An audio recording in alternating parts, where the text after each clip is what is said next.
Assalamualaikum warahmatullahi wabarakatuh. Halo teman-teman semua.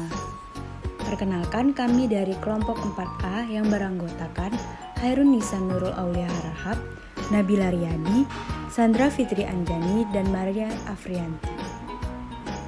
Di sini kami akan menjelaskan tentang modifikasi pati. Simak penjelasannya ya. Apa itu modifikasi pati? Modifikasi pati merupakan pati yang gugus hidroksilnya telah diubah lewat suatu reaksi kimia atau dengan mengganggu struktur asalnya. Kenapa pati harus dimodifikasi? Hal itu karena pati memiliki beberapa kelemahan.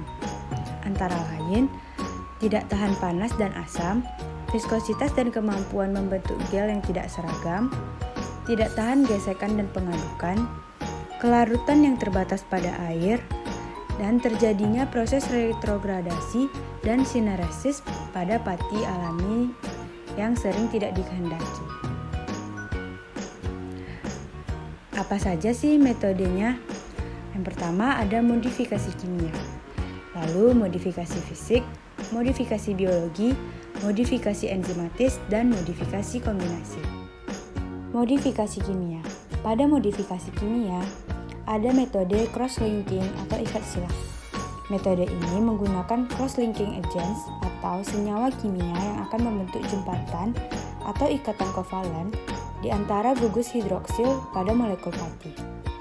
Ikatan kovalen akan mengikat rantai polimer sehingga menstabilkan dan menguatkan granula. Tujuannya menghasilkan pati dengan viskositas yang stabil. Metode selanjutnya adalah metode substitusi.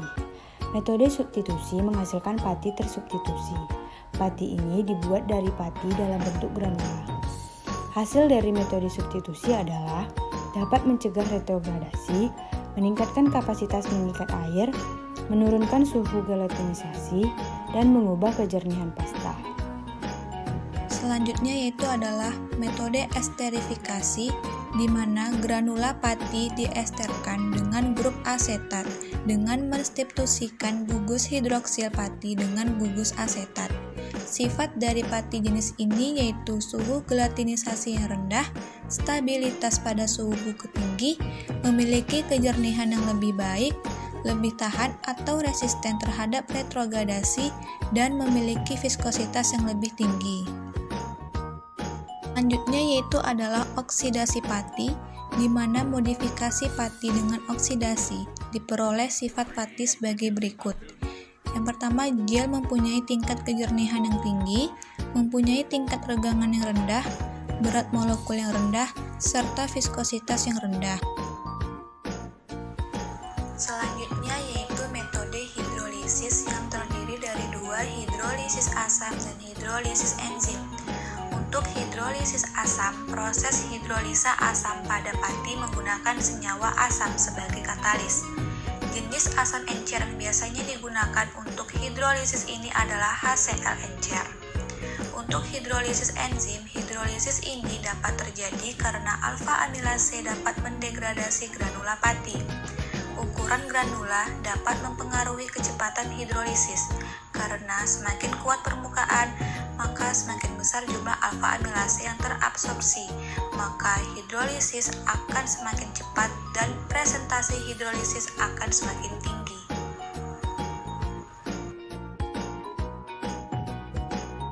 Modifikasi fisik. Yang pertama ada pati pragelatinisasi. Pati ini diperoleh dengan cara memasak pati pada suhu pemasakan, kemudian mengeringkannya dengan menggunakan roll atau drum drying. Contoh produknya yaitu bubur instan. Kemudian yang kedua ada heat moisture treatment. Heat moisture treatment merupakan salah satu modifikasi pati secara fisik dengan menggunakan kombinasi kelembapan dan temperatur tanpa mengubah penampakan granulanya. Temperatur yang dipakai pada proses ini adalah temperatur gelatinisasi dengan kandungan air terbatas, antara 18% hingga 27%.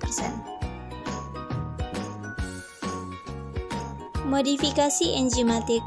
Modifikasi pati secara enzimatis menghasilkan yang pertama konsentrasi pati yang tinggi, yang kedua reaksi enzim secara spesifik untuk mereduksi rantai amilosa, yang ketiga keamanan pangan yang terjamin, dan yang terakhir memiliki kemampuan menjadi pati yang reversible.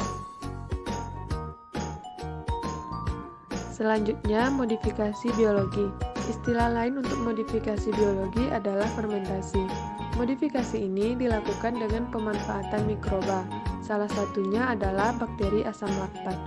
Selama fermentasi, bakteri asam laktat menghasilkan enzim yang dapat menghidrolisis pati bahan, sehingga pati dapat memiliki sifat kimia dan fungsional teknis yang berbeda dengan yang masih asli. Terakhir, modifikasi kombinasi cross-linking dan substitusi. Menggabungkan kedua metode ini agar viskositas yang baik dapat terpenuhi dan retrodegradasi tidak terjadi. Biasanya metode ini digunakan untuk pembuatan produk saus.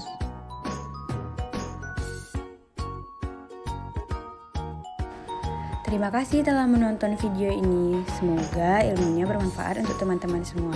Assalamualaikum.